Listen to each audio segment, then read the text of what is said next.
Greetings, Indiana congregations. My name is Matt Burke, and I'm the Education Director for the Center for Congregations. And with me today is Joy Skjegstad. Welcome, Joy. Thank you. And Joy is an author, speaker, and consultant on nonprofit management and ministry development. She's the author of 3 books, one of which is 7 Creative Models for Community Ministry, which is essentially a book for congregations looking to reach into and do ministry in their local contexts. And Joy is going to be doing an event for us called Getting to Know Your Community. This is going to be a live online event of which any congregation in Indiana can come to. You can log in via computer or mobile device, and she'll be presenting and be providing a highly interactive workshop on this topic. And so, Joy, we've had a lot of congregations in the recent past come to us, and they're interested in community ministry, social engagement, but they're not necessarily sure how to go about getting started. They have the passion, but they're not sure what those first few steps are.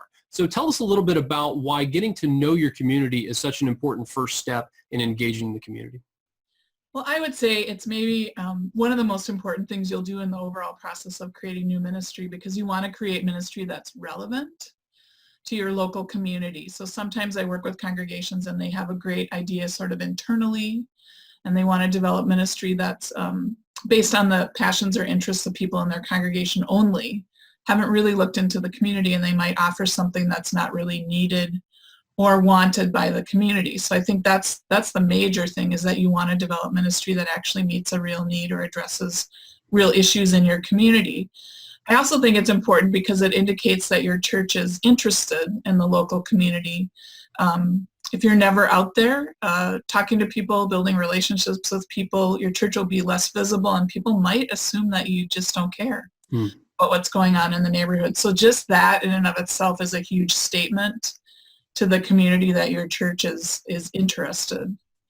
I also think too that connecting to the community in this way can help you as you get to the point where you're going to launch new ministry. So when you have these conversations, you might find potential partners, potential volunteers, maybe even some financial support eventually, as people become aware of what it is that you would like to do. So it sounds like it's not only just kind of basic information gathering, so what are the needs that are out there, but also just the bare bones of developing relationships with the people and the organizations within the community. Right. I'm really focused on relationship building in this. So there's a lot of the data that you could gather just by looking on your computer, and that's not going to be in the webinar. I'm going to really talk about strategies for interviewing people, how you'd identify them, groups that you could possibly plug in with in your community to meet with on a regular basis, walking around the neighborhood, hosting events, like what might that look like in your context so that you can actually meet people face to face. Sure. Great. Well, what can people hope to take away from this event in terms of kind of practical next steps or things that they'll be able to implement?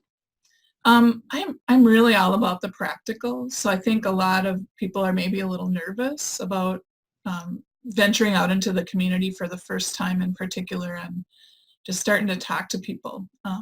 So we'll talk about, I usually have about 10 strategies, really specific strategies that churches can use in moving forward on this really important step. So I talked about the interviews, hosting events, walking around the community, and how would you figure out who the people are and the groups that you would plug into in your community? So is it just public officials that you want to meet with? Well, probably not. You're looking at other churches, you're looking at other nonprofits, you're looking at people that might be active in the neighborhood association, or if you're in a rural area, it could be at a county level, more at a county level.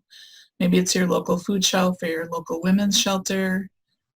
So thinking through that, who would you need to talk to and learn from in your context? All right.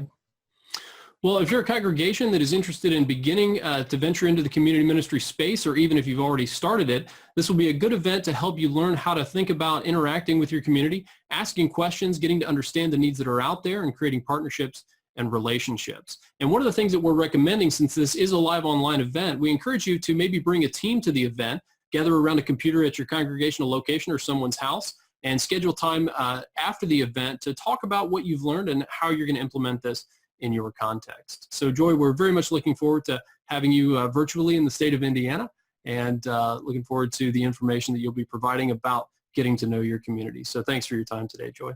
Thank you.